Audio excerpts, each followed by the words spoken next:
अभी आपको बताएं कि पाक, चीन और अफगानिस्तान से फरीकी मुज़ाकरात आज होंगे। चीन और अफगानिस्तान के वज़ीर ख़ारजा पाकिस्तान पहुँच गए। चीनी वज़ीर ख़ारजा चिनगैंग पाकिस्तान पहुँच चुके। क़ायम मक़ाम अफगान वज़ीर ख़ारजा मौलवी अमीर खान मुत्तकी इस्लामाबाद पहुँच गए हैं। अमीर खान मुत्तकी 8 मई तक पाकिस्तान में रहेंगे। चीनी वज़ीर ख़ारजा पाक चीन स्ट्रेटेजिक मुज़ाकरात के चौथे दौर में भी शिरकत करेंगे।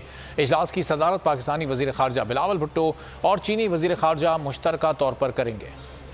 अभी आपको बताएं कि पाक, चीन और अफगानिस्तान से फरीकी मुज़ाकरात आज होंगे। चीन और अफगानिस्तान के वज़ीर ख़ारजा पाकिस्तान पहुँच गए। चीनी वज़ीर ख़ारजा चिनगैंग पाकिस्तान पहुँच चुके। क़ायम मक़ाम अफगान वज़ीर ख़ारजा मौलवी अमीर खान मुत्तकी इस्लामाबाद पहुँच गए हैं। अमीर खान मुत्तकी 8 मई तक पाकिस्तान में रहेंगे। चीनी वज़ीर ख़ारजा पाक चीन स्ट्रेटेजिक मुज़ाकरात के चौथे दौर में भी शिरकत करेंगे।